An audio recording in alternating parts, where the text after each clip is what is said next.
昭，我入宫道配为的就是你。你既然来了，这场比斗就免不了。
展昭，你这是什么意思？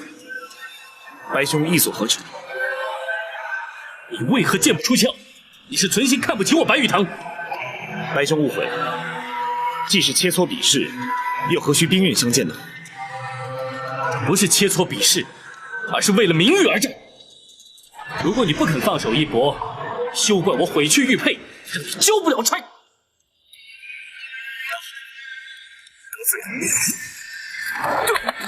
来得好！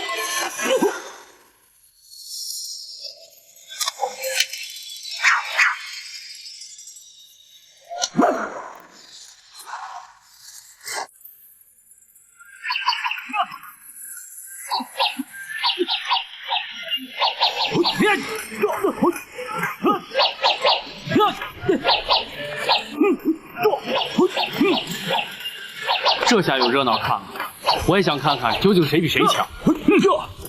展昭似乎未尽全力啊，看着形势有点怪。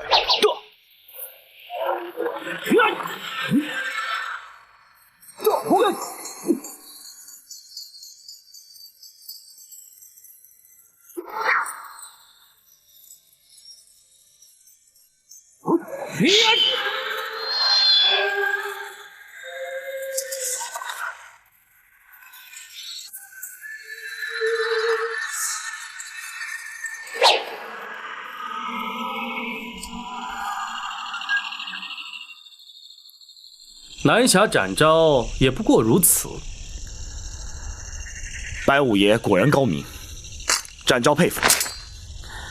如今江湖上人总该知道，皇上封的御猫，毕竟还是比不上陷空岛无鼠。老五，这下可给我们兄弟扬眉吐气了。战大侠，五弟是侥幸获胜。不，五弟败了。三哥，你这话怎么说？他长剑已断，若不算败，难道真要他血溅当场吗？不错，三弟，你把话说清楚。大哥，请看，这是竹剑。这，展昭，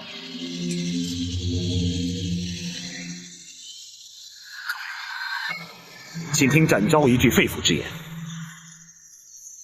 詹某原本无意与吴蜀为敌，更无伤人之心，故而只能以逐渐明志，还请诸位包涵。武帝，展昭，白兄，同是武林中人，江湖同道。詹某对吴蜀兄弟侠义之风，常有惺惺相惜之感，还请白兄撇去成见，赐还玉佩。武帝，大哥不必多说了。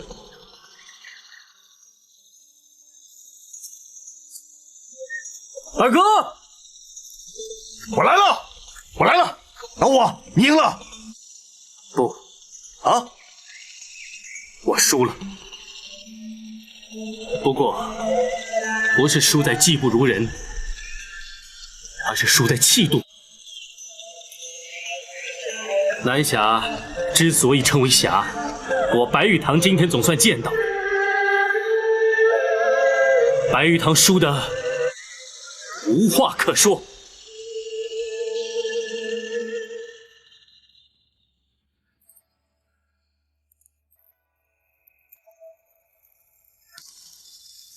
玉佩奉还。吴蜀势力莽撞之处，还望展大侠不要怪罪啊！吴蜀兄弟信守然诺，展某佩服。惭愧，为了这个虚名，险些断送了吴蜀的声誉。这武帝之错，也就是我五兄弟之错，还请展大侠回京转禀包大人。如果朝廷要追究刑责，吴蜀绝不会逃避，随时接受包大人的惩处。罗庄主，请放心，玉佩是由白五爷主动奉还，展某答应庄主，绝不会将他缉捕归案。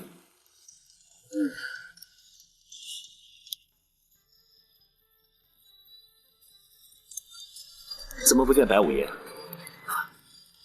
老五虽然输了，可是面子上挂不住，想必是躲起来了。武帝啊，幸亏是认输了，否则这雷一响啊，可就糟了。在韩二哥的火药地雷阵前，恐怕展某也难以幸免。哎，不，展昭，别再提了，这事儿本来就不光彩，如果要再提的话，我也得找地方躲起来了。展大侠，难得来我陷空岛，何不在此盘桓几日再走啊？不，皇上限期追回玉佩，想必包大人此刻是心急如焚，詹某必须马上启程回京。他日有空，再登门拜谢。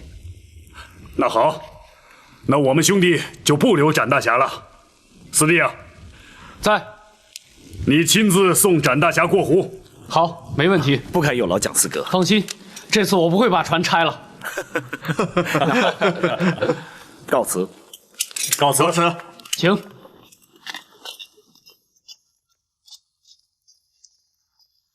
这展昭果然是个英雄豪杰呀！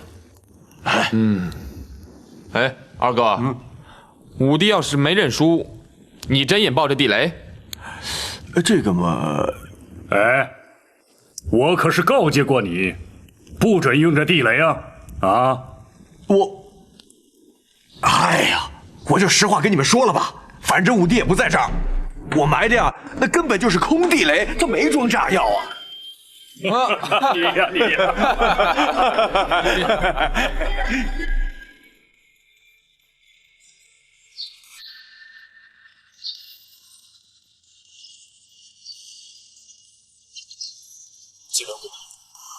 他日有空，詹某必定登门拜访。好，如果有需要，随时知会我们兄弟，我们会立刻赶到。陷空岛无属，肝胆相照。詹某今天总算是见识了，蒋四哥，后会有期。后会有期。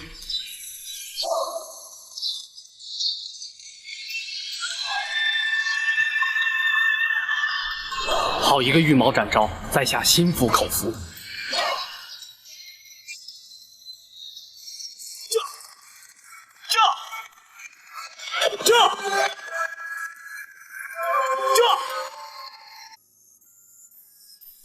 展护卫有把握把玉佩追回？回皇上，臣确信展护卫必能不负所托。那夜闯进宫盗佩流书的究竟是什么人？据展护卫指称，此人来自江湖，人称锦毛鼠白玉堂。只因皇上赐封展护卫御猫称号，心生不服，故而入宫盗宝，意在逼展护卫出面，而并无不利于皇上之行。朕自诩无愧对于臣民百姓，倒也无惧。倘若惊吓到太后，岂非陷朕于不孝？你执掌开封，却让人闯入进宫，朕要听听你怎么说。回皇上，那白玉堂武艺超群，宫中卫士恐怕皆非其敌手，遭他闯入，是因力有未逮。然而包拯也难脱失职之嫌，请皇上下职降罪，臣绝无怨言。皇上，案发之时，包大人与展护卫均不在京师，所谓鞭长莫及，还请皇上不罪免罚。行了，这点道理朕岂会不明白？只是那白玉堂入宫盗佩，是因为朕封展昭御猫之故，乍听起来怎么像是朕的过错了？臣惶恐，臣绝无此意，请皇上慎查。朕不是怪罪于你，只是不满那白玉堂。好了，一旦将他擒获，立刻把他带进宫来。朕倒要看看他是何方神圣，竟然偷到朕的身上来。臣遵旨。对了，府上那位亲眷眼疾治得如何了？包大人休怪老夫，你携眷返京极不寻常，就连皇上都有所耳闻。皇上问起，老夫怎能不说？相爷，哎，的确不能怪王丞相，是朕主动提问的。皇上日理万机，操劳国事，包拯不敢因私务而惊动皇上。这就是包青的不对。你乃是朕的肱骨之臣，朕表示关心，难道不对吗？臣不敢。包大人，皇上是以仁孝治国，既然尊长有疾，子侄焉能不忧啊？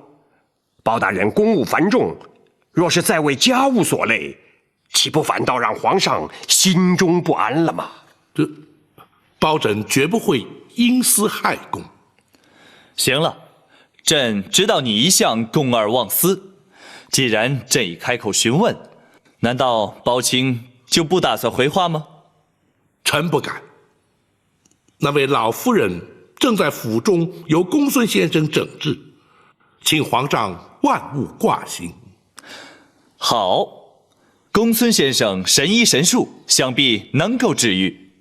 若需要宫中御医协助，包青尽管开口。谢皇上隆恩。照方抓药，细火慢煎，每日3副，饭后服用。是。公孙先生。老夫人。老身这对眼睛，你真的能治好吗？回老夫人，学生自信有8、9分的把握。若果真如此，公孙先生真不愧是老身的再造恩人了。学生不敢。不过有一件事情，务必要请老夫人全力配合。严医治病，当遵医嘱，此乃天经地义之事，请公孙先生明讲。是。老夫人的眼疾，非一朝一夕所致，实乃因思念亲人，过度忧伤。如今学生施以金针过血之术，再佐以明目活血之药，只要安心调养，当可痊愈。不过在此期间，千万不可焦虑激动，否则恐会前功尽弃。这一点，尚请老夫人要多加克制。好，公孙先生的嘱咐，老身会牢记在心。多谢老夫人。公孙先生所言是真，亦或是只为了安抚老夫人？大人，两者皆有。学生担心，大人追查此案之时，老夫人会饱受刺激，一旦过于激动，非但对病情不利，甚至有碍于大人查案，故而先期诱导，防患于未然。公孙先生果然顾虑周到。大人谬赞，但不知大人打算由何处查起？南清宫八王爷府。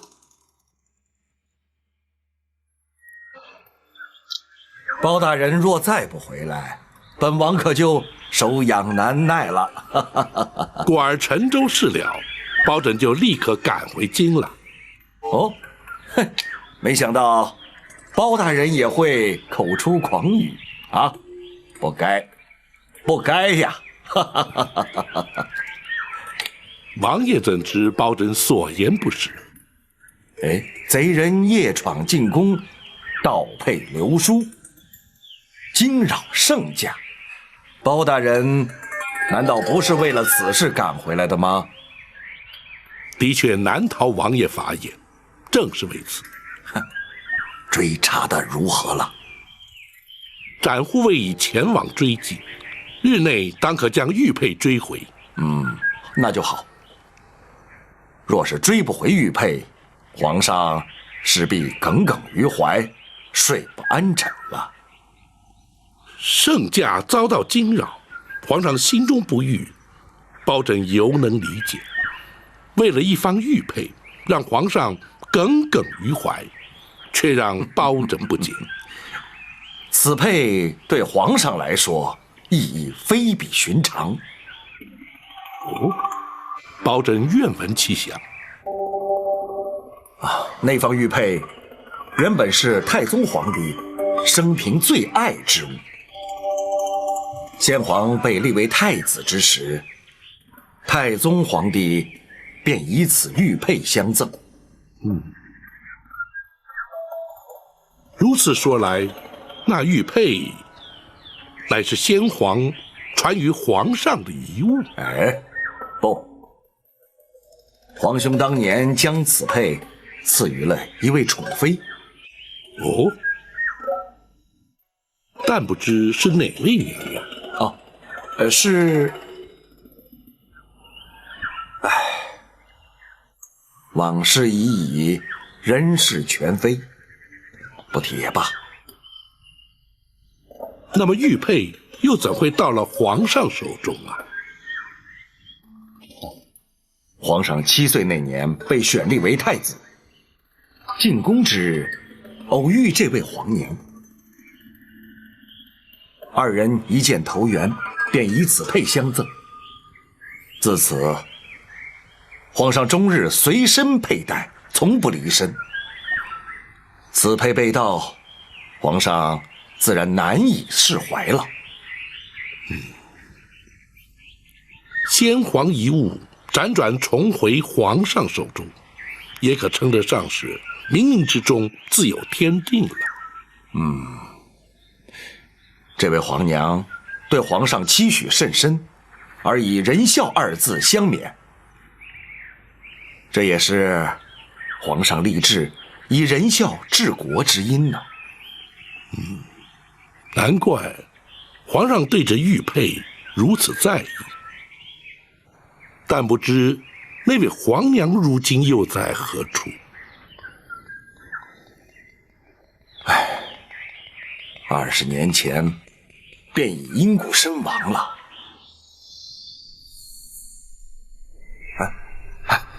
下棋，下棋，不说这些陈年往事了。是。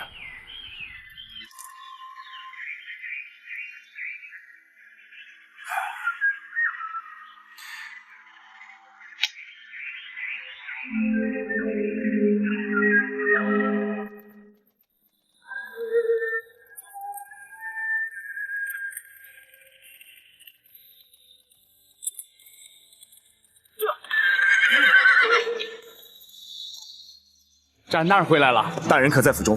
大人去了八王爷府。公孙先生，公孙先生还在府中。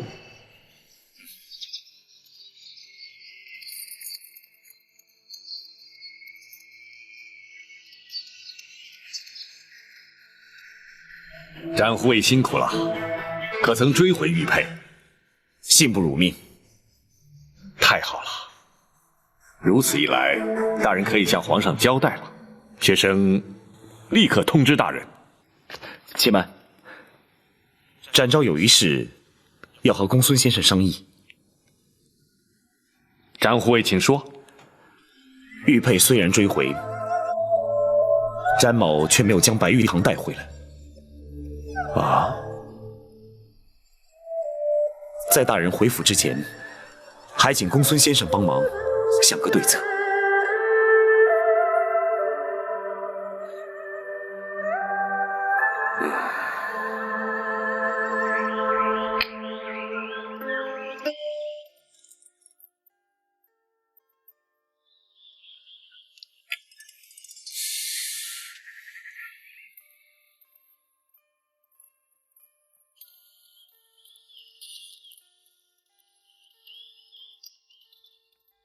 禀王爷，包大人侍卫求见。啊，让他进来。是。惊扰王爷与大人下棋，请王爷恕罪。有什么事你就说吧。马汉，何事如此匆忙？回大人，展护卫回府了。王爷，展护卫回来了，想必是有结果了。包大人就回府看看吧。只是此局未了。哎，包大人总是先公后私的，这下棋是私事，包大人就请便吧。打搅了王爷的棋性了。嗨，棋日后可以再下，公事可不能不先办。包大人就别在意了。多谢王爷体恤，请。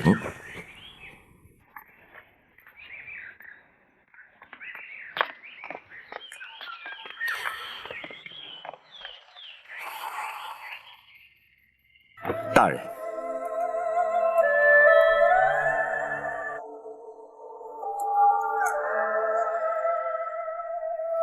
没想到这块玉佩之中，竟然藏有如此多的纠葛。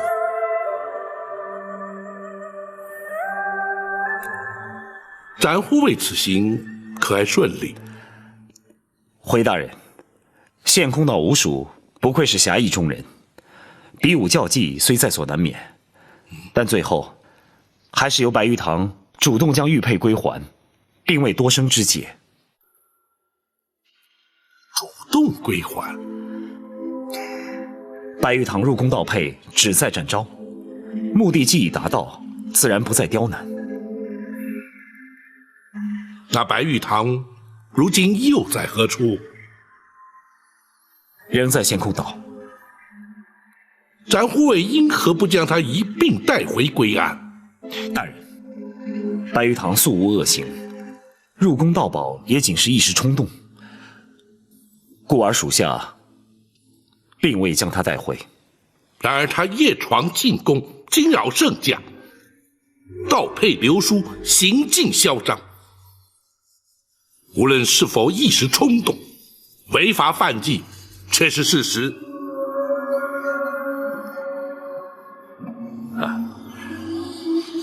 大人，那白玉堂来自江湖，江湖中人原本就没有法治观念。公孙先生，普天之下莫非王土，率土之滨莫非王民。江湖中人又如何？难道江湖中人便能目无王法，恣意妄为？这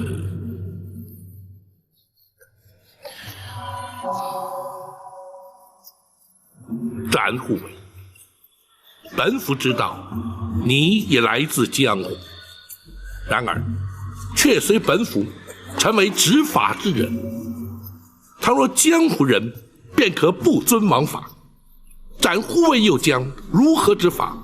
如何服人？大人，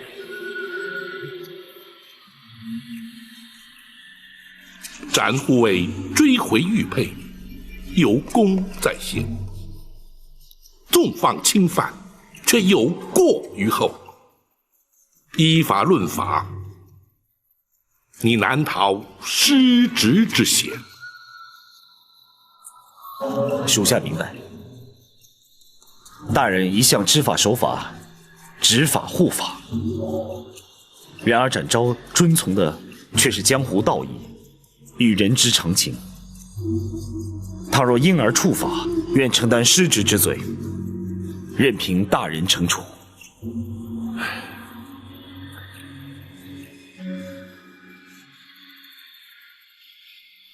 大人，白玉堂虽然误触法网，却并没恶意，主动归还玉佩，更足见其以蒙悔意。即便是依法纠办，也该有情节轻重之分，蓄意与否之别，还请大人明鉴。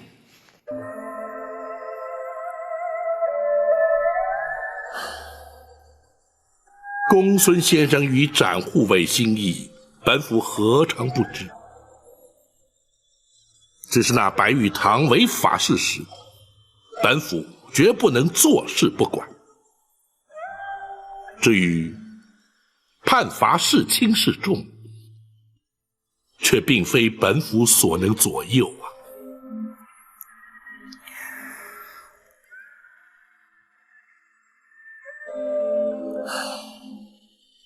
白玉堂所作所为，已然惊动圣驾。皇上震怒之余，下旨要亲自见他。倘若不能将白玉堂缉捕到案，又将如何向皇上复命？一旦白玉堂到案，圣意如何，那就更非我等所能预见。此案恐怕并不好办。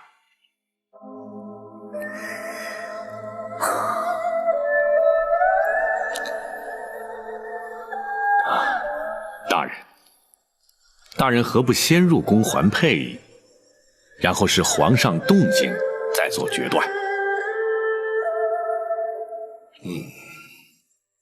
如今也只得如此了。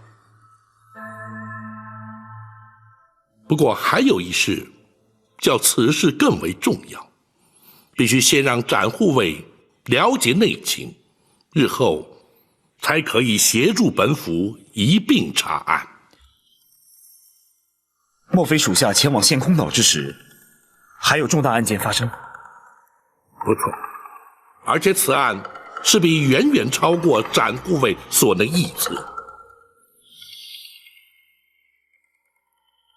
公孙先生，大人，将老夫人之事原原本本说于斩护卫知晓。是。本府先去厢房，请老夫人验证这方玉佩。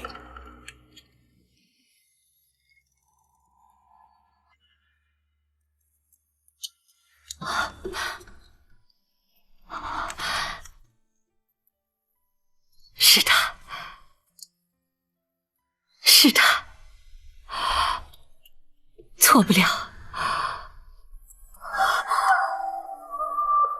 20年了，哀家做梦也没想到，这块玉佩还能出现在面前。娘娘目不能视，何以如此肯定？自从哀家被打入冷宫，日夜盼望先皇能够来看看哀家，听听哀家诉苦。可是先皇从来没有出现过。冷宫估计，这块玉佩变成了哀家的唯一寄托，于是终日把玩于手掌之中，根本无需观看便能认得出来。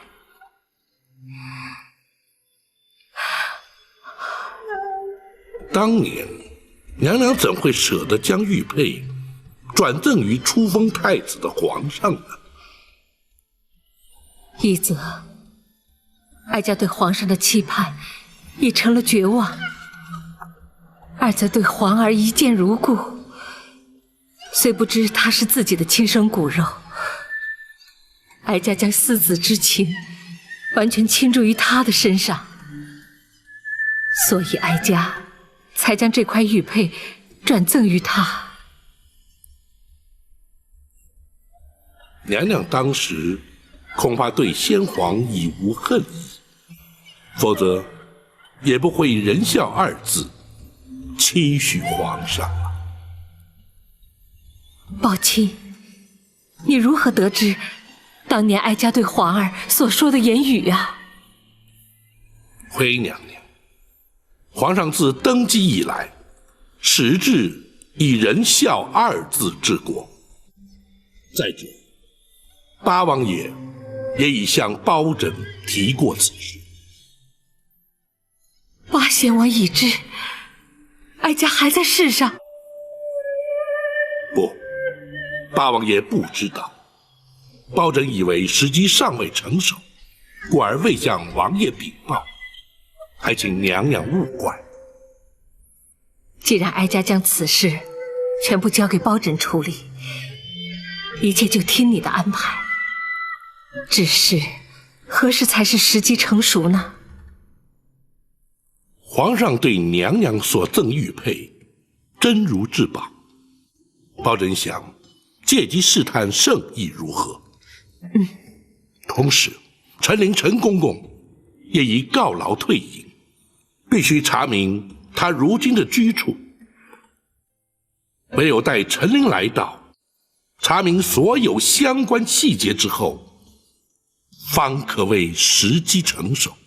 届时包拯定会想出办法，让娘娘的冤屈一并平反。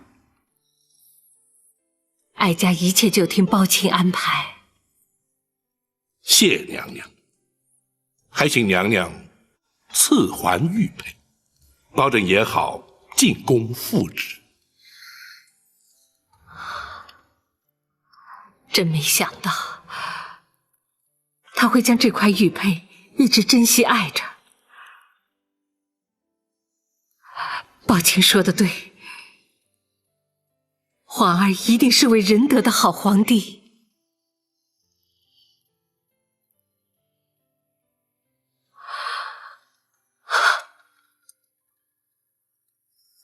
玉佩追回，请皇上御来。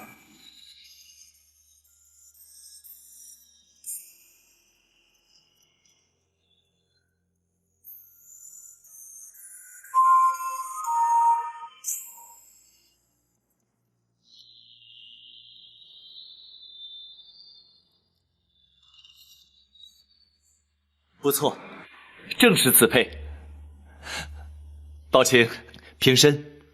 谢皇上。恭喜皇上，玉佩失而复得。是展护卫追回来的？是。展护卫安在？为何不随包卿一起入宫呢？回皇上，展护卫自承有罪，待皇上宣召方敢入宫。展护卫何罪之有啊？追回玉佩乃大功一件，朕奖赏他有恐不及啊。白玉堂入宫盗宝，惊扰圣驾，乃是针对展护卫而来。展护卫自责，因虚名而让皇上增烦添忧。那也不能怪展护卫啊，该追究的是那目无王法的白玉堂。白玉堂自知有错，故而主动归还玉佩。主动归还？是。展护卫顾及江湖道义，故而未将白玉堂拘捕到案。什么？岂有此理！白玉堂进宫盗宝，惊扰了朕，就因为他主动归还玉佩，就不予计较。展护卫不将他拘捕归案，岂不失职？展护卫自承有罪，指的正是失职之罪。不行，战护卫认罪也好，不认罪也罢，那个不知天高地厚的白玉堂，还是要依法拘捕。臣遵旨。至于展护卫，皇上，展护卫追配有功，赶请皇上恕其失职之罪。是啊，若不是展护卫独闯贼窟，这方玉佩恐怕永远追不回来了。展护卫追回玉佩有功，朕自会加以奖赏。然而白玉堂仍要由展昭负责擒拿归案，朕可以不再追究他的失职之罪。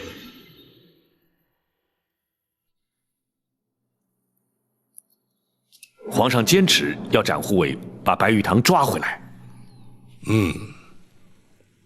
我不会去抓他。可是你若不抓，皇上是绝不会善罢甘休的。那只有听凭皇上了。展护卫，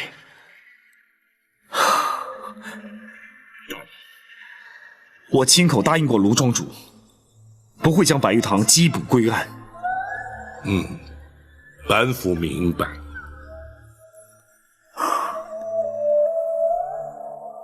那大人打算如何向皇上回复呢？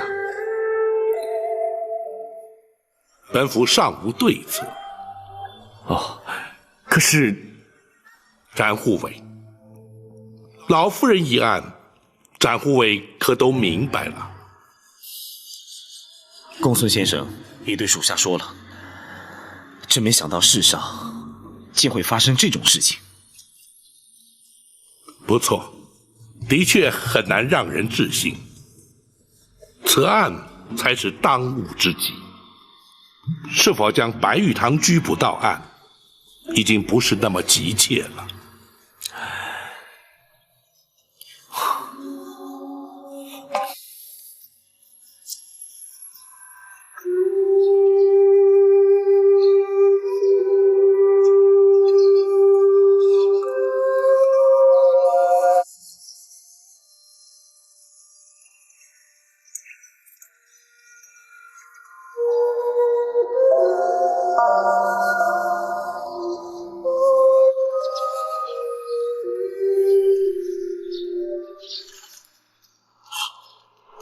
糟了！这下可麻烦了。二弟呀，什么事你慢慢说。老五他走了。走了？去哪儿了？他留了封书信，你们自己看吧。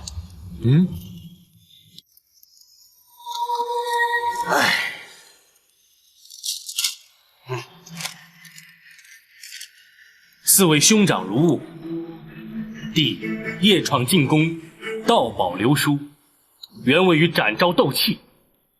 岂知展昭胸襟气度，无不令弟折服。玉佩虽已归还，却仍有未了之事。白玉堂若不认罪归案，非但展昭难以交差，包大人也必受牵连。一错不能再错，决意前往开封府投案。一人做事一人当，此去无论包大人如何惩处，均与四位兄长无关。切勿以弟之生死为念，玉堂百败。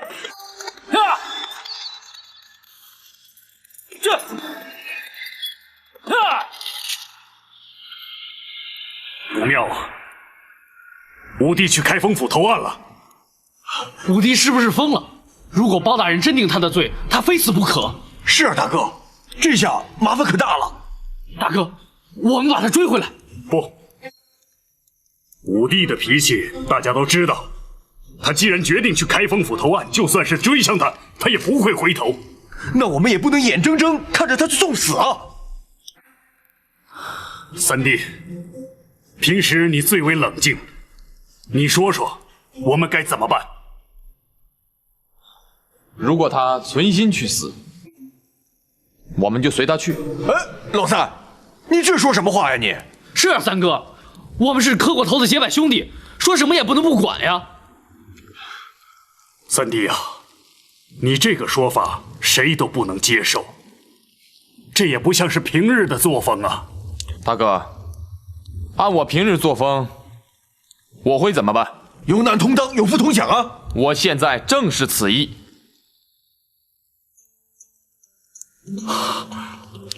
对，三弟说的对，不求同年同月同日生，但求同年同月同日死。五弟犯了错，也就是我兄弟的错。五弟如果被处死，我们也一起死。好，老三，我们一起啊，陪老五去开封府自首。老四，你怎么说？能不死，当然最好不过。啊？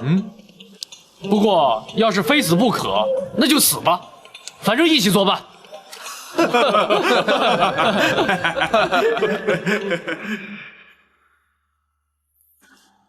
本府今日在宫中，已查得陈琳陈公公的退隐之处。公孙先生，学生在。明日寻个名目，让张龙、赵虎出京，带着本府手书前去将他接来。要想查明当年情形，非他不可。是，学生会做安排。大人，可有用得到展昭之处？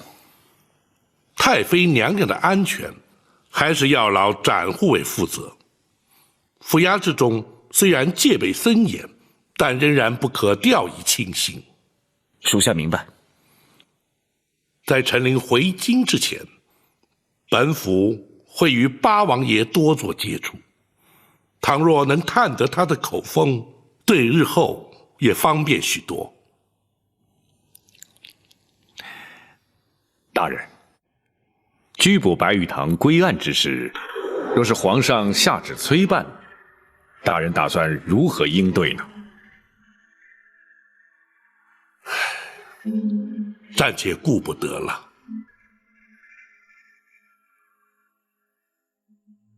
娘娘进京之事，连皇上都有耳闻，只怕会夜长梦多啊。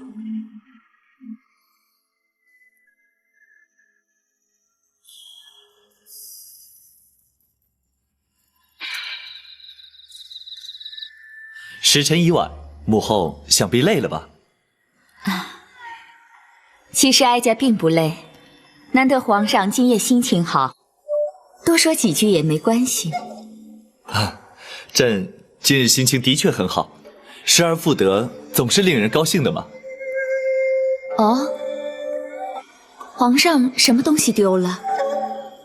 是一块玉佩。天下的财富都是皇上的，一块玉佩怎会让皇上这般重视？这可非一般的玉佩啊！朕从小一直佩戴，恐怕连母后也没有见过呢。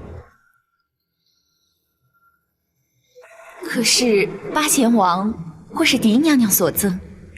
不，是20年前一位被打入冷宫的嫔妃所赠。谁呀？当时朕刚进宫，并不知道她是谁，从此以后也就再也没有见过她。这成了朕永远也无法解开的谜呀。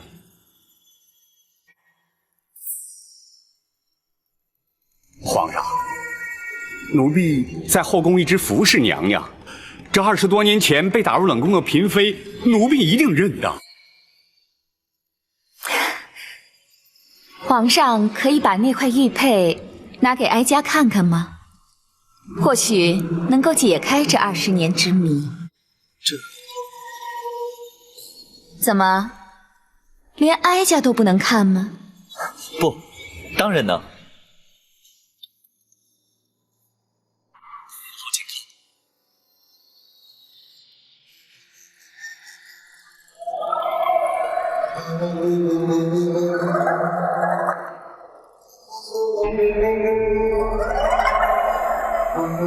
母后怎么了？啊，没什么。哎，才说不累，怎么一会儿就倦了？真是岁月不饶人呢。母后既然倦了，就早些安歇吧。也好，哀家就不留皇上了。儿臣告退。奴婢恭送皇上。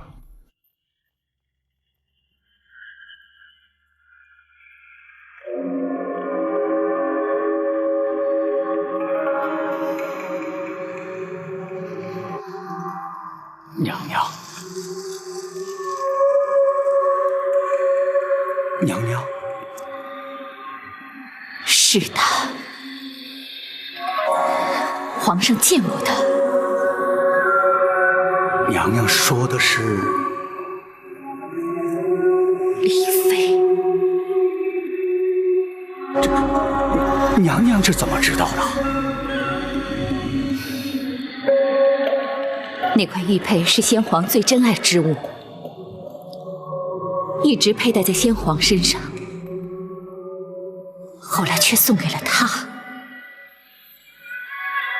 没想到皇上当年见过他。娘娘，那李妃已经死了20多年了，就算皇上见过她，又有什么关系呢？不必为此烦恼。不，你不会明白的。当年的事，我一直不愿意回想。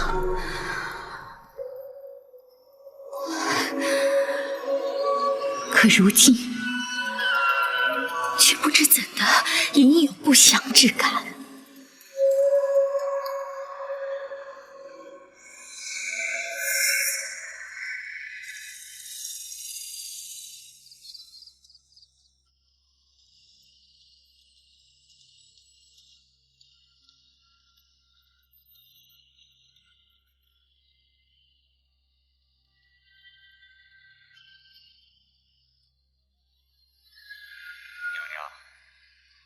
这冷宫已经有20多年没打开了。当年是哀家下旨封宫的，当然没有再开启过。娘娘，当年冷宫那场大火，他烧死了总管秦凤。这尸骸虽然运出去了，可是一直也没有打扫，没有清理过。娘娘，您真的要进去啊？可是这把锁它已经锈死了，奴婢只能把它敲开。那就敲吧。去。是。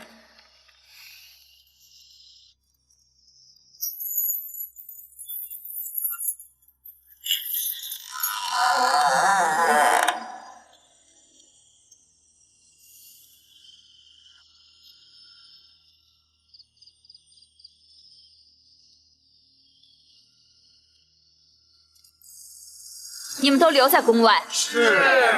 文怀，奴婢在。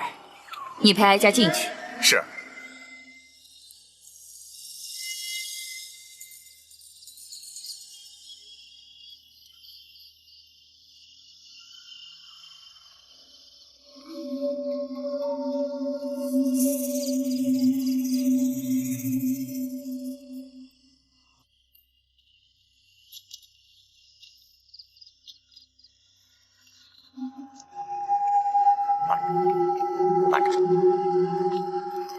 当年李妃就一直住在这儿？是，整整7年没出宫门一步。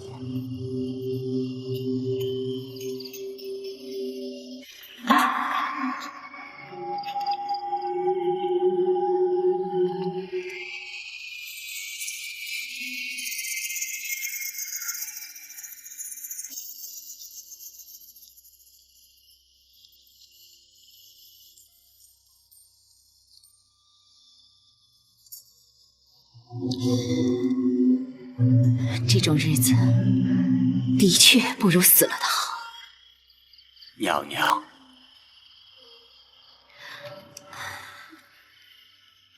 先皇赐他自尽后，你就是在这儿见到他的尸首。是，奴婢奉旨亲自前来验明正身。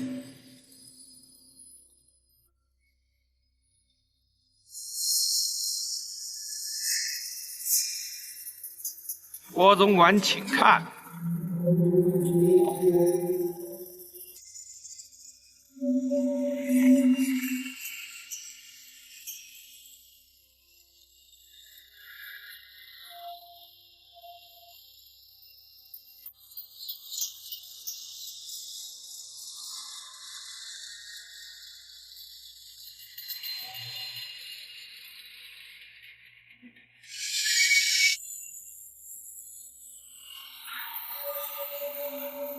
郭总管，可要看清楚了，皇上下旨要你来验明正身，出了差错，可不干我的事啊！错不了，快盖上吧。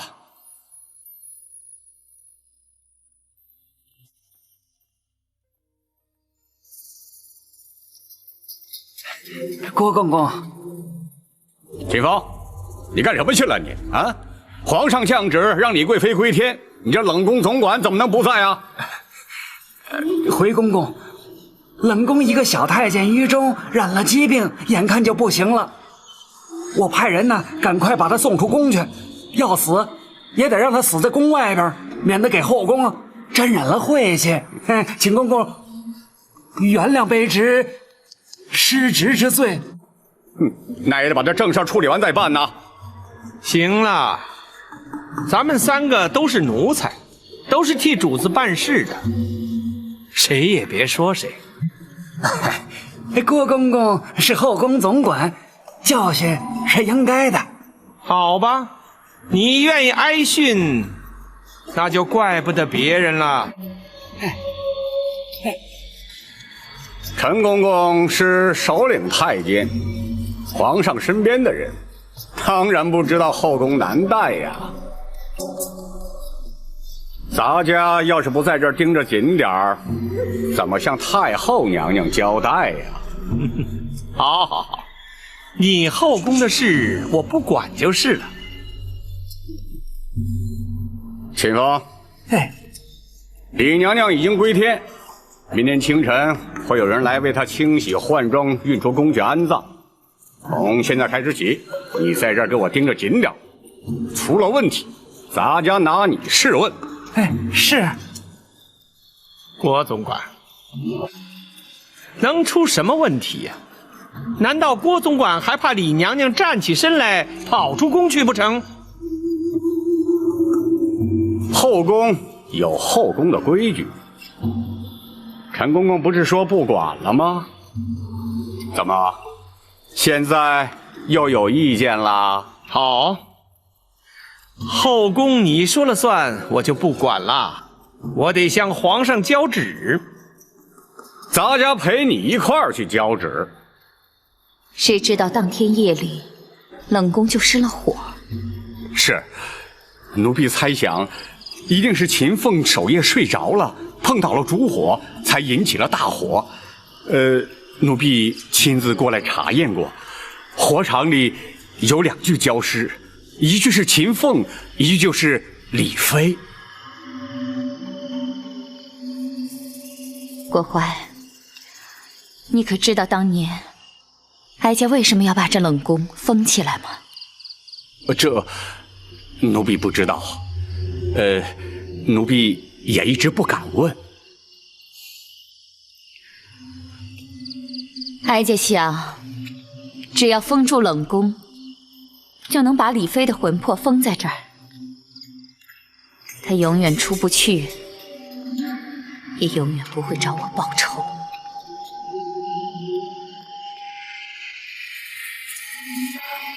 她在这里住了7年，如果换成我呢，恐怕挨不了那么久吧。谁？娘娘，别害怕，别害怕，这门一直锁着呢，不会有什么东西的啊。有，我听到了什么声音？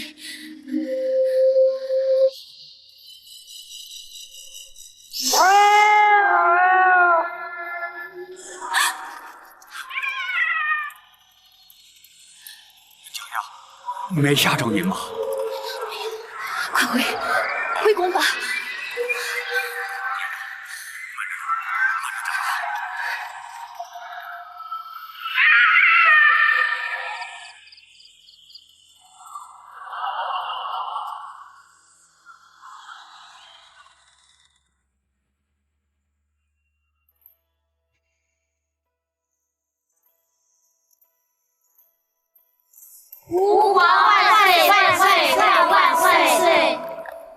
母后，好些了吧？皇上不去早朝，到这儿来做什么呀？听说母后病了，朕当然要来看看。没事，不过是受了点风寒，御医已经看过，开过了药方，没事的。母后一定要注意身体，千万不要让朕牵挂呀。难得皇上一片孝心，哀家会多注意的。你去忙吧。是，儿臣告退。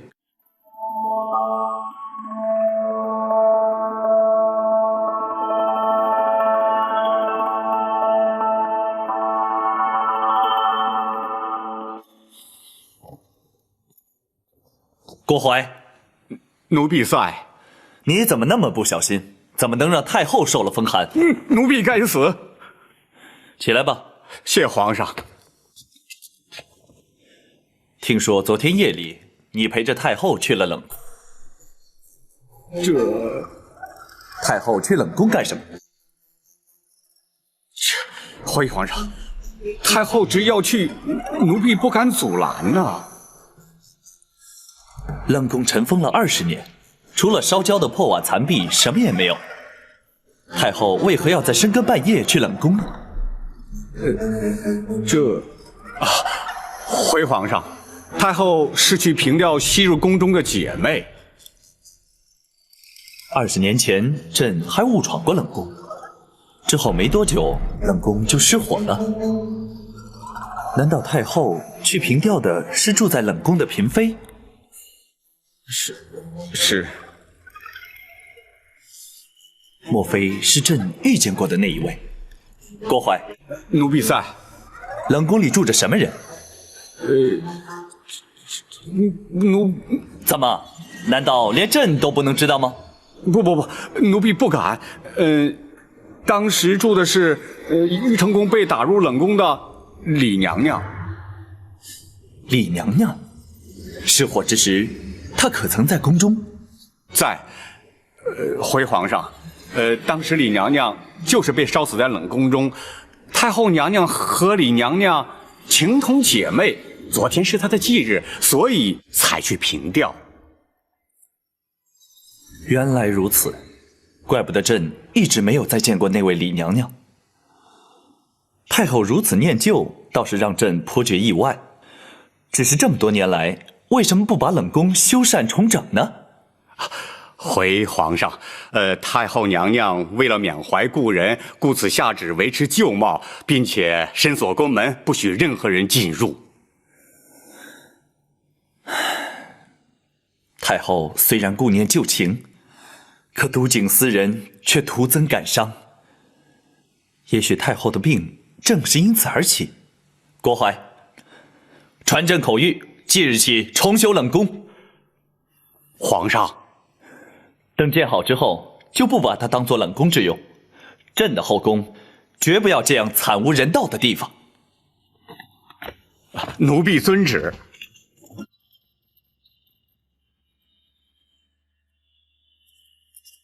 大人，张龙、赵虎已出发去接陈琳、陈总管，学生也已向王马、张赵4位说明太妃娘娘的身份，并特意叮嘱4人，绝不得对外泄露半句。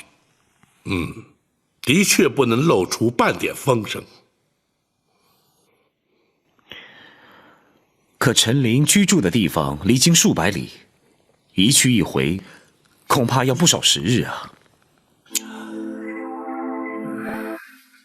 尤其是陈总管年事已高，受不得旅途劳顿，回程应该会慢一些。依公孙先生估计，陈琳何日可到？由今日算起，少说要6、7日。哦，太妃娘娘的身份或许可隐瞒一时，但时间一长总是不妥。不错，看来本府要早些进行八王爷那边才是啊。启禀大人，府外有人求见展大人。是什么人？锦毛鼠白玉堂。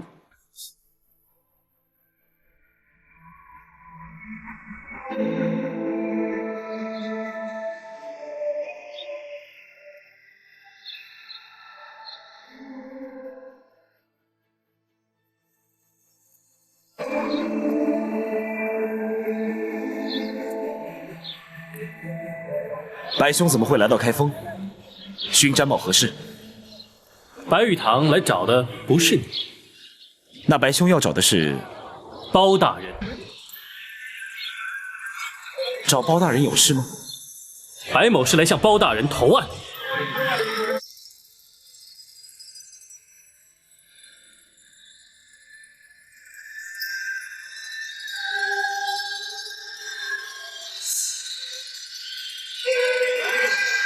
草民白玉堂叩见包大人。你起来说话。谢包大人。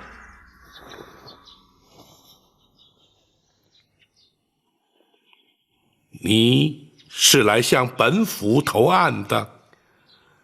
白玉堂私闯进宫，盗走玉佩，请包大人依法治罪。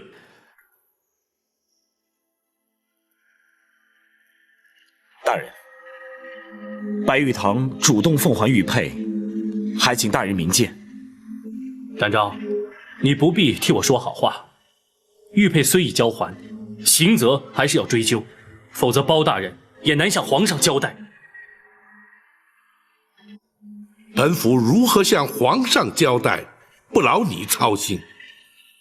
且让本府先来问你，你可知道，进宫盗佩，惊扰圣驾，依法论罪，乃是杀头之罪。白玉堂既然敢前来投案，就不怕杀头。好气度！然而你明知必死，为何还要前来？大人，我不来投案，大人也会发出海捕公文，新闻天下，抓我归案，不知是也不是？不错，本府职责所在，理当如此。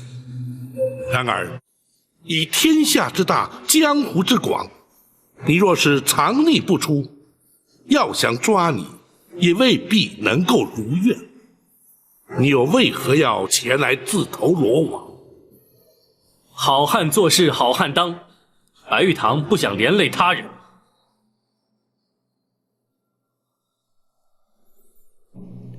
你是不希望连累陷空岛的结义兄弟，亦或是为了展护卫，甚至是为了本府？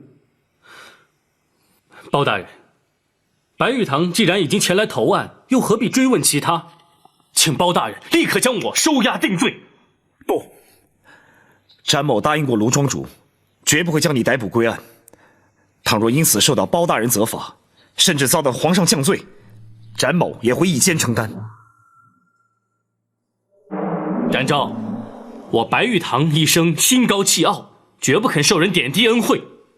盗佩流书向你挑衅，是出于一时冲动；奉还玉佩是敬重你的侠风义骨。至于前来投案，则是我自知有罪，心甘情愿与任何人无涉。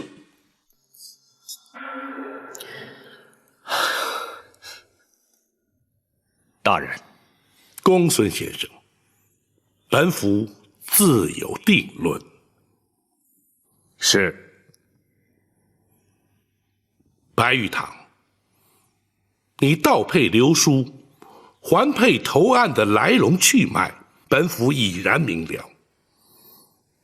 然而，要如何处置于你，待本府斟酌之后，自会有所决定。在此之前，你必须留在府中，不得擅离，随时听候本府传唤。草民遵命。大人，那白玉堂的身份是？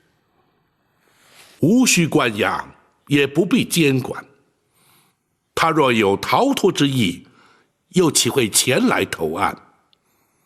白玉堂，本府所言是也不是？包大人明鉴。王朝马汉在，给白玉堂安排住所，要好生对待。是。谢包大人。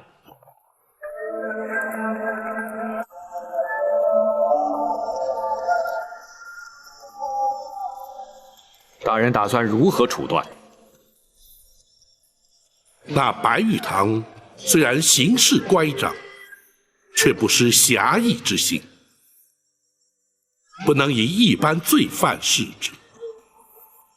本府立刻进宫面圣，务求圣上能够开恩特赦。谢大人。展护卫不必急着谢本府，本府只能尽力而为，只怕皇上未必同意呀。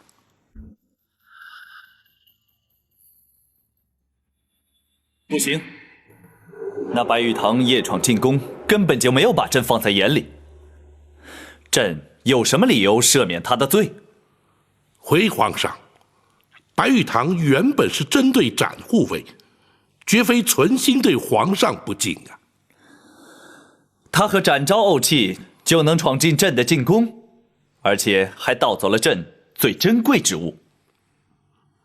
玉佩也已由白玉堂主动奉还，而且丝毫无损。那又如何？倘若白玉堂主动前来投案，皇上可否开恩特赦？就算他主动投案也没用，否则岂不是毫无国法？皇上，国法不外人情，以情度法，以法治国，方是国法之真意。臣恳请皇上法外开恩。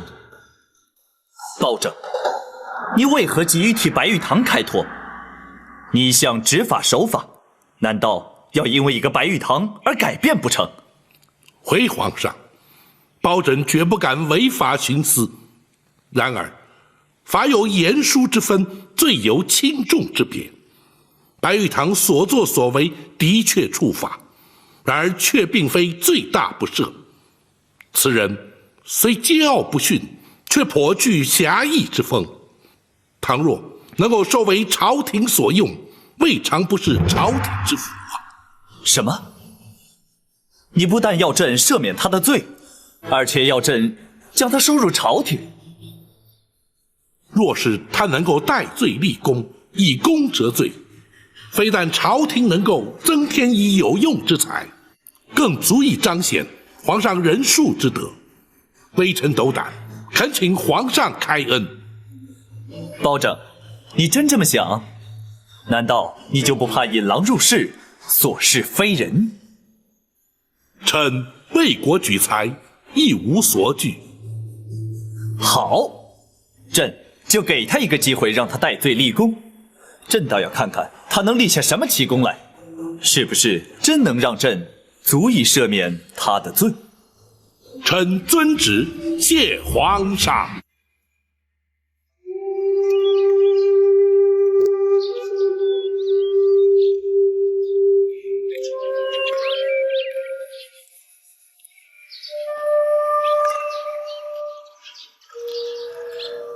白兄何苦来开封府呢？白某不能不来，否则永远也不能安心。我说过我会一肩承担的。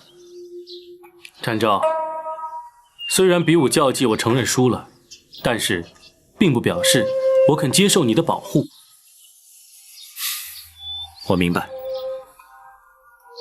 可是我却不明白，你为什么要甘愿放弃浪迹江湖、快意恩仇的日子，反而要来这江湖人最不愿意沾惹的官府？我自己也问过自己很多次，结果呢？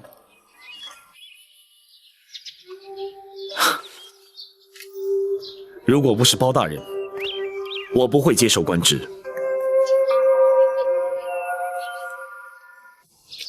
包大人真如民间传说，是个铁面无私的清官？不错，像包大人这种清官并不多见。如果我不帮他，这世上蒙受冤屈的百姓，恐怕永远也没有昭雪的一天。你不但侠气过人，连这悲天悯人的胸怀，都让我自愧不如。如果你愿意，也可以为朝廷尽一份力。不可能，这一辈子我都不可能进入官府。而且你别忘了，我还是戴罪之身。你放心，包大人一定会有办法让你免除罪责。你这么信任他？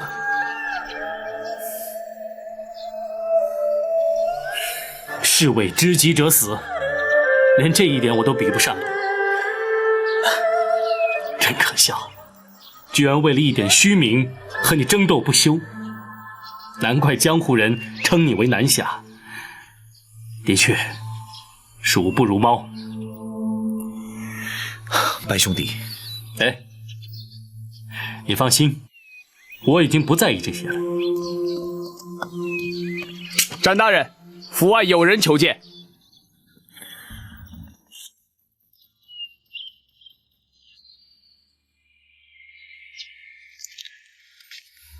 大人，皇上答应让白玉堂戴罪立功。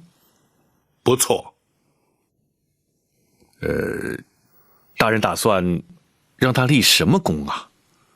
势必得是让皇上能够认可的大功才行。本府请公孙先生前来，正是为了此事。哦，可是那白玉堂无官无职，眼前又无重大刑案待办。哎，有了。如何？眼前的确有件大案待办，太妃娘娘之案。可是此案不宜让外人插手啊。不错，此案的确不宜让白玉堂插手其中。然而，此案却有个重要人证在来京途中。陈琳，正是。倘若张龙赵虎在接陈总管来京途中有所闪失，那岂不是全案永无侦破之日？公孙先生是说要令白玉堂前去接应？是的，大人。倘若白玉堂对日后皇上认母一事有所尽力，也算是功劳一桩啊。公孙先生所言极是。马汉在，请白玉堂来厅中说话。是。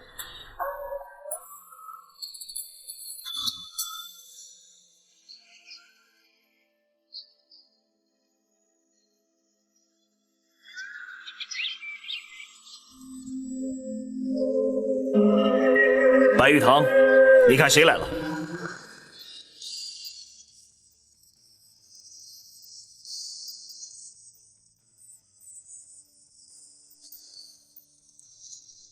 五弟，爹，五弟，爹，是你们来干什么？老五，你这算什么？不声不响，刘封书信就这么一走了之了。是啊，你要走也要跟我们商量一下呀。五弟呀，你的确让我们担了不少心啊。大哥，小弟在信里面不是已经说得很明白了吗？我们也知道，劝不住你。既然如此，几位哥哥又何必赶来？很简单，如果你决心前来投案，我们就一起来陪你。大哥，如果你要是杀头，我们几个就一起陪你掉脑袋。后事啊，我们全都交代好了。你们五位请放心，包大人会有合理的决断，还请静待结果。展大人，大人请白玉堂厅中说话。既然五位都来了，一起去见包大人吧。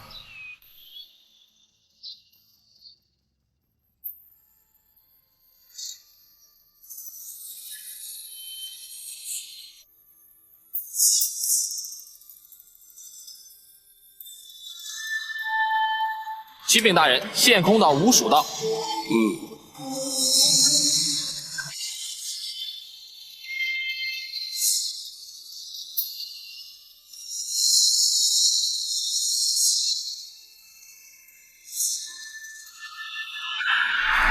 叩见包大人。五位请起。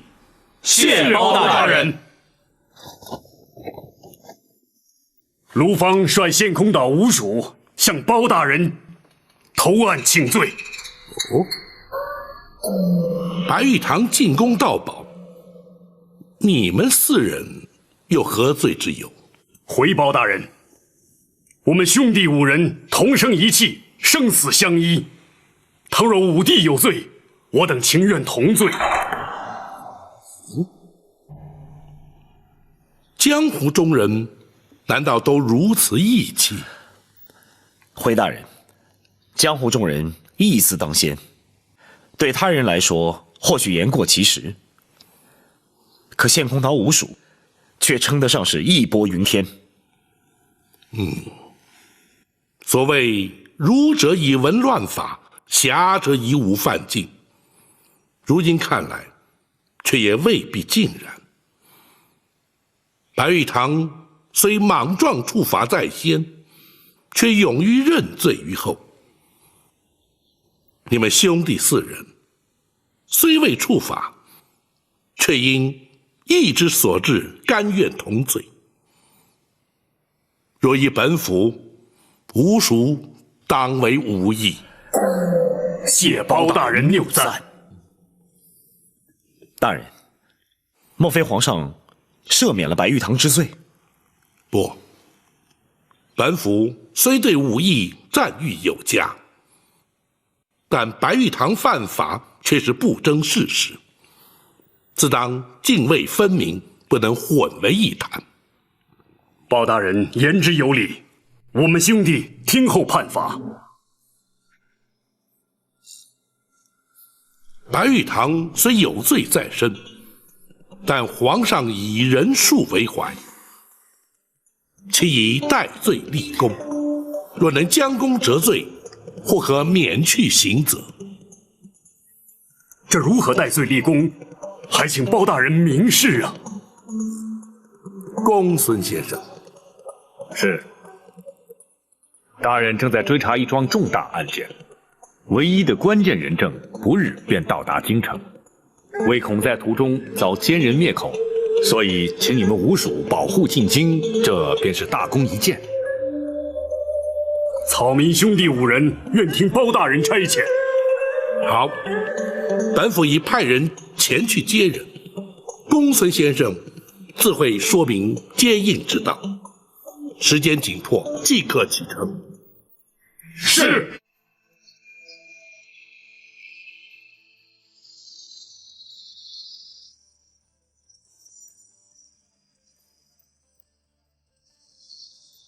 五位一路顺风。